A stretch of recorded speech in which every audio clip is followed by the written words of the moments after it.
ಕೊಡಗು ಧ್ವನಿ digital media, ಇದು ಕೊಡಗಿನ #1 ಯೂಟ್ಯೂಬ್ ಚಾನಲ್. ಪ್ರಿಯ ವೀಕ್ಷಕರು, ಇವತ್ತು ಬಿಗ್ ಬೈಟ್ ಸ್ಪೆಷಲ್ ಪ್ರೋಗ್ರಾಮ್ನಲ್ಲಿ ಯೂತ್ ಬಂದಿದ್ದಾರೆ. ಅಂಕಿತ್ ಪೊನ್ನಪ್ಪನವರು ಯುವ ಕಾಂಗ್ರೆಸ್ಸಿನ ಅಧ್ಯಕ್ಷರಾಗಿ ಪೊನ್ನಂಪೇಟೆಯಲ್ಲಿ ಸಾಕಷ್ಟು ಕಾರ್ಯಗಳನ್ನು ಮಾಡಿದರು.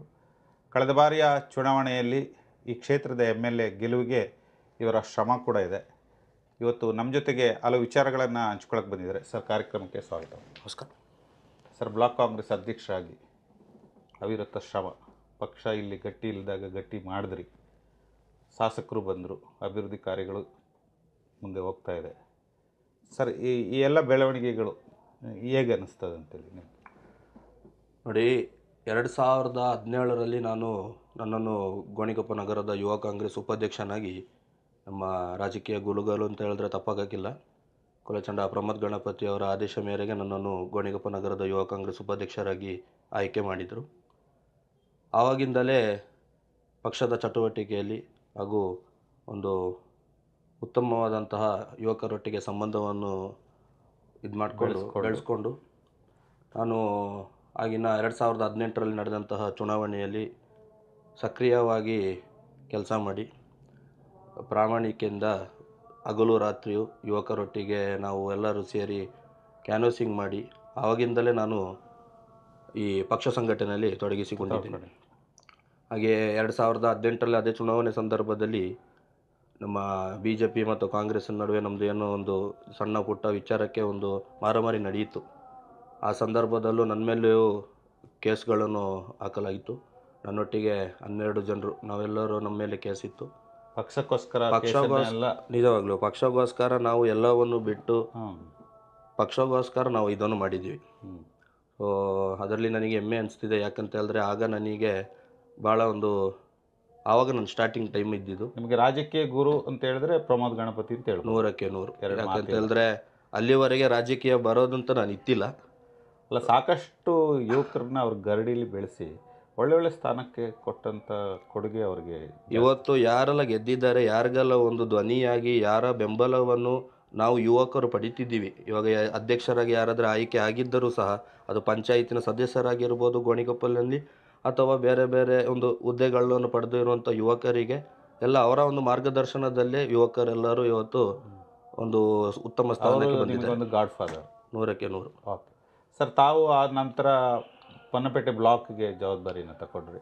ಪಕ್ಷದ ಉದ್ದಗಲಕ್ಕೂ ಈ ಕ್ಷೇತ್ರದ ಉದ್ದಗಲಕ್ಕೂ ಸಂಚಾರ ಮಾಡಿ ಒಳ್ಳೆ ಯೂತ್ಸ್ನ ಪಕ್ಷ ಕಟ್ಟಿಸ್ತೀರ ಸರ್. ಅದು ಆ ಜರ್ನಿ ಹೆಂಗಾಯ್ತು ಅಂತ ನೋಡಿ. 2018ರಲ್ಲಿ ನನ್ನನ್ನು ವಿರಾಜಪೇಟೆ ವಿಧಾನಸಭಾ ಕ್ಷೇತ್ರದ ಯುವ ಕಾಂಗ್ರೆಸ್ಸಿನ ಸಾಮಾಜಿಕ ಜಾಲತಾಣದ ಸಂಚಾಲಕನಾಗಿ ಆಯ್ಕೆ ಮಾಡಿದರು.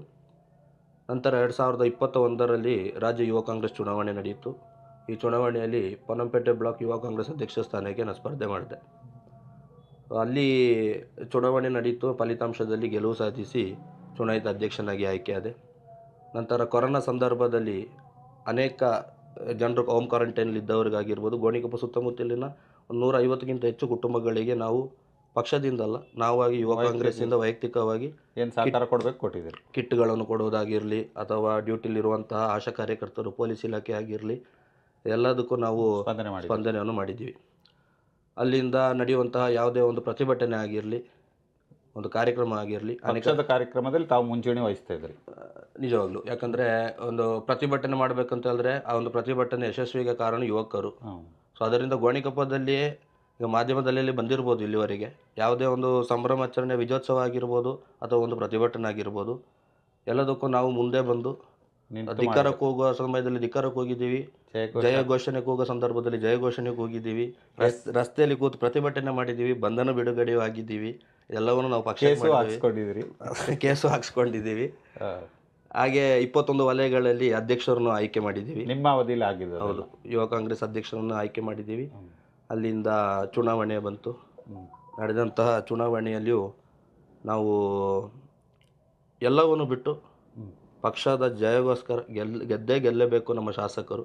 ಯಾಕೆಂತಂದರೆ ಅವರು 2019ರಲ್ಲಿ ಗೋಣಿಕೊಪ್ಪಗೆ ಒಂದು ಕಾರ್ಯಕ್ರಮಕ್ಕೆ ಬಂದಿದ್ದರು. ಆವಾಗ ಇವರೇ ನಮ್ಮ ಮುಂದಿನ ಶಾಸಕರು ಅಂತ ನಮಗೆ ಯಾರೂ ಗೊತ್ತಿರಲಿಲ್ಲ. ಸ್ಪರ್ಧೆ ಮಾಡ್ತಿರೋ ಅಂತ ಹೇಳಿ ಗೊತ್ತಿರಲಿಲ್ಲ. ನಾನು ಆಗ ಅವರಿಗೆ ವೈಯಕ್ತಿಕವಾಗಿ ಅವ್ರ ಫೇಸ್ಬುಕ್ಕಲ್ಲಿ ನಾನು ಮೆಸೇಜ್ ಮಾಡಿದ್ದೆ, ಸರ್ ನೀವು ಮುಂದೆ ಕೊಡಗಿಗೆ ಬಂದು ನಮ್ಮ ಜಿಲ್ಲಾಧ್ಯಕ್ಷರಾಗಿ ಆಯ್ಕೆ ಆಗಬೇಕು ಅಂತ. ಇವಾಗ ನೋಡಿದ್ರೆ ಅವರು ಶಾಸಕರಾಗಿ ಆಯ್ಕೆ ಆಗಿದ್ದಾರೆ. ಆವಾಗ್ಲೇ ಯಾಕಂದ್ರೆ message ಅವರಿಗೆ ಆ ಒಂದು ಲೀಡರ್ಶಿಪ್ ಕ್ವಾಲಿಟಿ ಅವತ್ತಿಂದ ಇದ್ರು. ಸೊ ಅದರಿಂದ ಅವಾಗ ಆ ಮತ್ತೊಂದು ಹೇಳಿದ್ದು, ಇವಾಗ ಅದು ನೋಡಿ ನನಗೆ ನಗು ಬಿಡುತ್ತೆ. ಯಾಕಂತ ಹೇಳಿದ್ರೆ ಇವರು ಶಾಸಕರಾಗಿ ಆಯ್ಕೆ ಆಗಿದ್ದಾರೆ.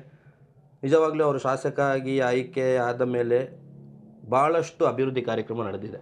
ಇಷ್ಟು ವರ್ಷಗಳಲ್ಲಿ ಕೊಡಗಿಗೆ ಆಗಲಿ ಅಥವಾ ನಮ್ಮ ವಿರಾಜಪೇಟೆ ಕ್ಷೇತ್ರಕ್ಕಾಗಲಿ ಯಾವುದೇ ಕಾರ್ಯಕ್ರಮ ಅಷ್ಟೊಂದು ವೇಗವಾಗಿ ನಡೆದಿಲ್ಲ. ಉದಾಹರಣೆಗೆ ಆಗಿದೆ.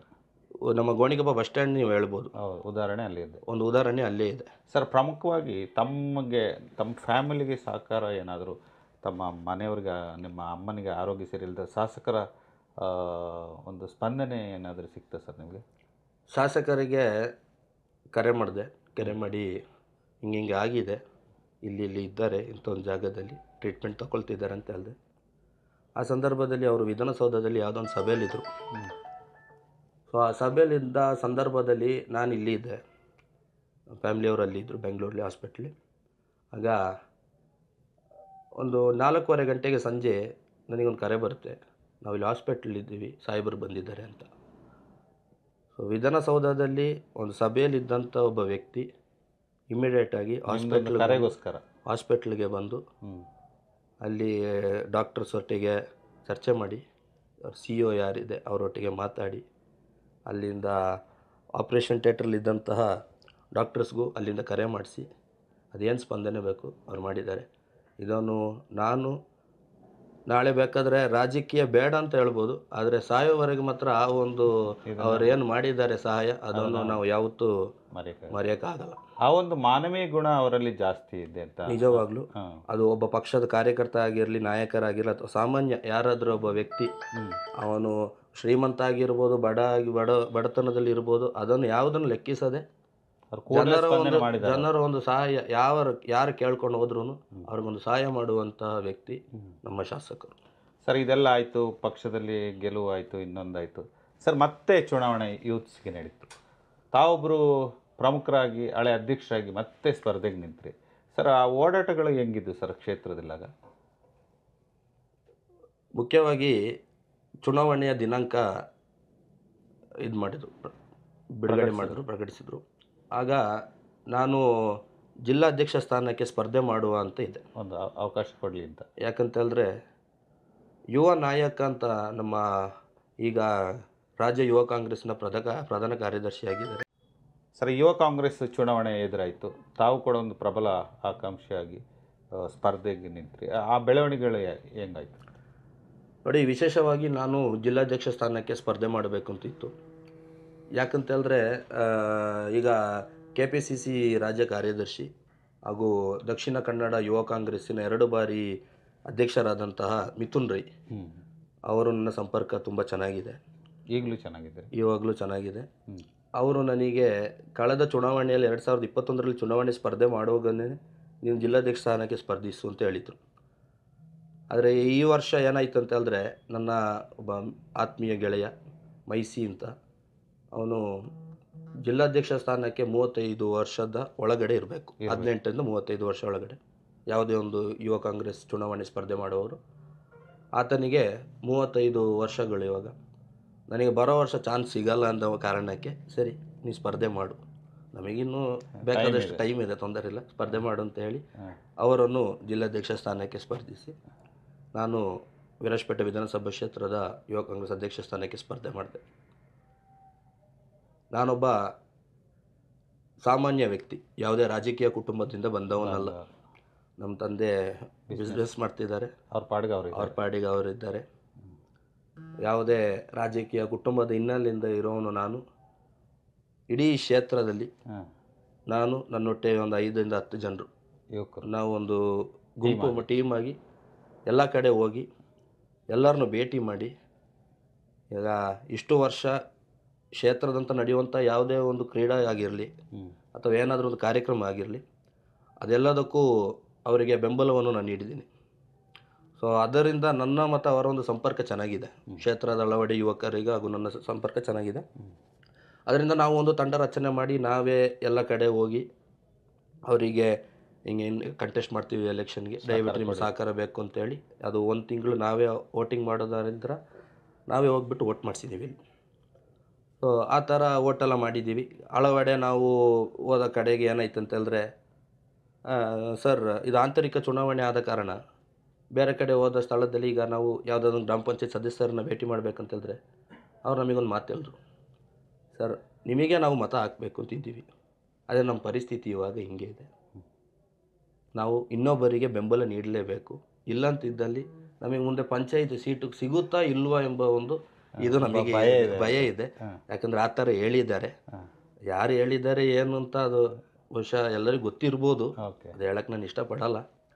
ಸೊ ಇದೆಲ್ಲವನ್ನು ಸಹಿಸ್ಕೊಂಡು ಮತ್ತು ನಾವು ಎಲ್ಲಿಗೆ ಹೋಗ್ತೀವಿ, ನಮ್ಮ ಹಿಂದೆ ಬೇರೆಯವರು ಬರ್ತಾಯಿದ್ರು, ಸುಳ್ಳು ಭರವಸೆಗಳನ್ನು ನೀಡಿದ್ದಾರೆ. ನಿಮಗೆ ಇಲ್ಲಿ ಆಟದ ಮೈದಾನ ಮಾಡಿಕೊಡ್ತೀವಿ, ರಸ್ತೆ ಮಾಡಿಕೊಡ್ತೀವಿ. MLA ಚುನಾವಣೆಯಲ್ಲಿ ಯಾವ ಥರ ಭರವಸೆ ನೀಡುತ್ತೆ ಆ ಥರ ಭರವಸೆ ಯುವ ಕಾಂಗ್ರೆಸ್ ಚುನಾವಣೆಯಲ್ಲಿ ನೀಡಿದ್ದಾರೆ. ಕಾವೇರಿ ಕಾಲೇಜ್ಗಳಲ್ಲಿ ಹೋಗಿ ಇದಾಗಿದೆ, ವೋಟಿಂಗ್ ಮಾಡಿಸಿದ್ದಾರೆ. ಕಾಲೇಜ್ ಒಳಗಡೆ ಕ್ಯಾಂಟೀನ್ ಹೋಗಿ ಕೂತ್ಬಿಟ್ಟು ಹುಡುಗರನ್ನ ಕರೆಸ್ಬಿಟ್ಟು ವೋಟಿಂಗ್ ಮಾಡಿಸಿದ್ದಾರೆ. ಇದೆಲ್ಲವನ್ನು ಸಹಿಸ್ಕೊಂಡು ನಾವು ಮಾಡಿದ್ದೀವಿ. ನಂದು ಟೋಟಲಾಗಿ ನಾವು ಒಂದು 10 ಜನರ ಫೋನ್ನಲ್ಲಿ 4100ಕ್ಕಿಂತ ಹೆಚ್ಚು ಮತವನ್ನು ನಾವು ಮಾಡಿದ್ದೀವಿ. ಚುನಾವಣೆ ಬಂತು. ಚುನಾವಣೆಯಲ್ಲಿ ಫಲಿತಾಂಶ ನೋಡುವಾಗ 10,000 ಚಿಲ್ಲರೆ ಮತ ರಿಜೆಕ್ಟ್ ಆಗಿದೆ. 10,000 ಮತ ರಿಜೆಕ್ಟ್ ಆಗಿದೆ, ಆನ್-ಹೋಲ್ಡ್ ಆಗಿದೆ. ಆನ್-ಹೋಲ್ಡ್ ಲಿಸ್ಟು ನಮ್ಮ ಕೈಲಿತ್ತು, ರಿಜೆಕ್ಟ್ ಆದ ಲಿಸ್ಟು ನಮ್ಮ ಕಡೆ ಇತ್ತು. ವೈಯಕ್ತಿಕ ಕಾರಣಗಳಿಂದ, ಯಾಕಂತ ಹೇಳಿದ್ರೆ ನಾವು ಅದೊಂದು ರೂಲ್ಸ್ ಆ್ಯಂಡ್ ರೆಗ್ಯುಲೇಷನ್ಸ್ ಇತ್ತು, ವೋಟಿಂಗ್ ಮಾಡೋ ಪ್ರೊಸೀಜರ್ ಹೆಂಗೆ ಅಂತ. ಚಿಕ್ಕ ಮಿಸ್ ಮ್ಯಾಚ್ ಆದರೆ ಅದು ರಿಜೆಕ್ಟ್ ಆಗುತ್ತೆ, ಆನ್-ಹೋಲ್ಡ್ ಆಗುತ್ತೆ. ಸೊ ಅದೆಲ್ಲ ಲಿಸ್ಟ್ ಇತ್ತು. 4100ಕ್ಕಿಂತ ಹೆಚ್ಚು ಮತ ಮಾಡಿದ ಜಾಗದಲ್ಲಿ ನನಗೆ 1827 ಮತಗಳು ಬಂದಿದೆ. ವೈಯಕ್ತಿಕವಾಗಿ ನೀವು ಅಷ್ಟು ಜನರನ್ನ ರೀಚ್ ಆದ್ರಿ. ಹೌದು. ರಿಜೆಕ್ಟ್ ಆಗಿದೆ, ಇಷ್ಟು ಆಗಿದೆ ಅಂತ ಹೇಳೋದು ಬೇಡ. ಫಲಿತಾಂಶ ಬಂದಿದೆ 1827. ಒಬ್ಬ ಸಾಮಾನ್ಯ ವ್ಯಕ್ತಿ, ಯಾವುದೇ ರಾಜಕೀಯ ಕುಟುಂಬದಿಂದ ಬರದವನು, ಪಕ್ಷ ಯಾವುದೇ ರಾಜಕೀಯ ಹಿನ್ನೆಲೆ ಇಲ್ಲದವನು, ಅವತ್ತಿಂದ ಇವತ್ತುವರೆಗೆ ಪಕ್ಷದಲ್ಲಿ ಒಂದು ಸ್ಥಾನ ಇಟ್ಕೊಂಡು ಬಂದಿದ್ದೀನಿ, ಕೆಲಸ ಮಾಡಿದ್ದೀನಿ. ಅಷ್ಟೊಂದು ಮತ ನಾನು ಗೆಲ್ಲಿಸಿದ್ದೀನಿ. ಇವಾಗ ಗೆದ್ದಂಥ ಅಭ್ಯರ್ಥಿಗಳು ಹೇಳ್ಬೇಕಂತೇಳಿದ್ರೆ 2017ರಲ್ಲಿ ಎಲ್ಲರೂ ನನ್ನೊಟ್ಟಿಗೆ ಚೆನ್ನಾಗಿದ್ದವ್ರೆ. ಅವ್ರನ್ನ ಇವತ್ತು ಆ ಒಂದು ಪಕ್ಷ ಹೋಗಿ ದೊರಕಿರೋದು ಕಾರಣ ನಾನೇ. ಅದು ನಾನು ಹೆಮ್ಮೆ ಪಡ್ತೀನಿ. ಯಾಕಂತೇಳಿದ್ರೆ ನಿಮ್ಮಿಂದಾಗಿ ಒಂದು ಒಳ್ಳೆ ಸ್ಥಾನ ತಲುಪಿದ್ರು ನಿಜವಾಗ್ಲೂ. ಯಾಕಂತೇಳಿದ್ರೆ ಅದನ್ನು ನಾನು ಓಪನ್ ಆಗಿ ಇವಾಗ ಹೇಳೋಕ್ಕಾಗಲ್ಲ. ನನ್ನ ಫೋನಲ್ಲಿ ಅದನ್ನು ಇಟ್ಕೊಂಡಿದ್ದೀನಿ. ಅವತ್ತು 2018ರಲ್ಲಿ ನಮ್ಮ ತಾಲೂಕು ಯುವ ಕಾಂಗ್ರೆಸ್ ಅಧ್ಯಕ್ಷರು ಯಾರಿದ್ದರು, ಅವರಿಗೆ ನಾನು ಇಂಥ ವ್ಯಕ್ತಿಯನ್ನು ನೀವು ಇಲ್ಲಿದು ಅಧ್ಯಕ್ಷರಾಗಿ ಆಯ್ಕೆ ಮಾಡಿ ಅಂತ ಹೇಳಿದ್ದೀನಿ. ಅವರಾಗ ಈ ಒಂದು ವ್ಯಕ್ತಿ ರೆಡಿ ಇದ್ದಾನಂತ ಕೇಳಿದ್ದಾರೆ, ರೆಡಿ ಇದ್ದಾರೆ ಅಂತ ಹೇಳಿದ್ದೀನಿ. ಯಾಕಂದರೆ ನಾನು ಒಂದು ಅಣ್ಣ ತಮ್ಮಂತೆಯರು ನಾವು ಇದ್ದಿದ್ದಷ್ಟೇ, ಎಲ್ಲರೊಟ್ಟಿಗೆ ಚೆನ್ನಾಗಿದ್ವಿ ನಾವು.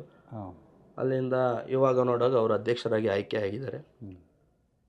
ಒಂದು ಉತ್ತಮವಾದಂಥ ಒಂದು ಸಂಘಟನೆ ಮಾಡಲಿ.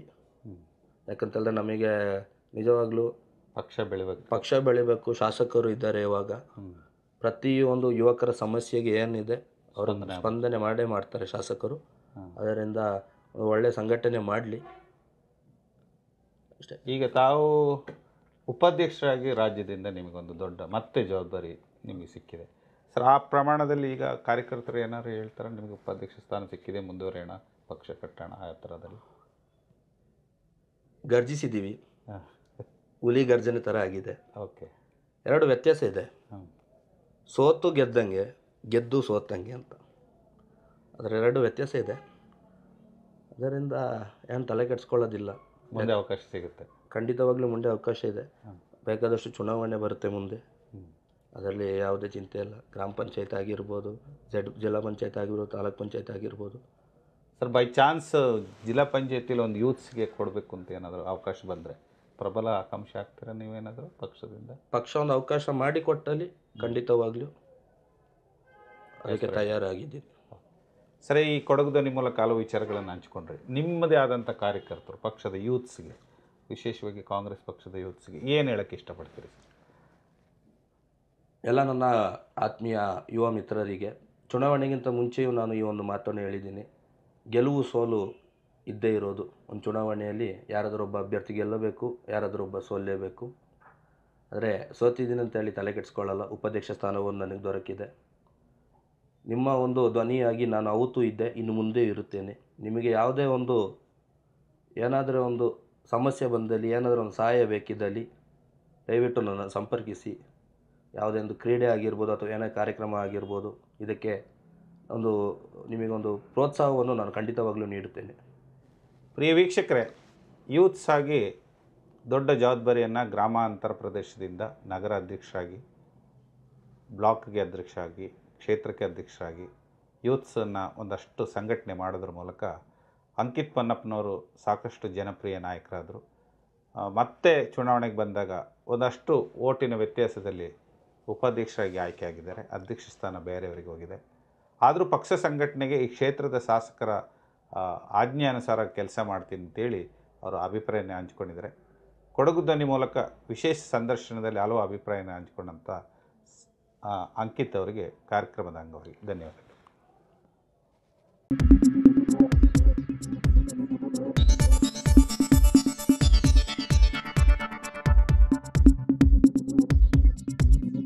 ನಾನು ನಿಮ್ಮ ಜಗದೀಶ್, ಕೊಡಗು ಧ್ವನಿ ಡಿಜಿಟಲ್ ಮೀಡಿಯಾದಿಂದ. ನಮ್ಮ ಚಾನಲನ್ನು ಸಬ್ಸ್ಕ್ರೈಬ್ ಮಾಡಿ, ಲೈಕ್ ಮಾಡಿ, ಶೇರ್ ಮಾಡಿ.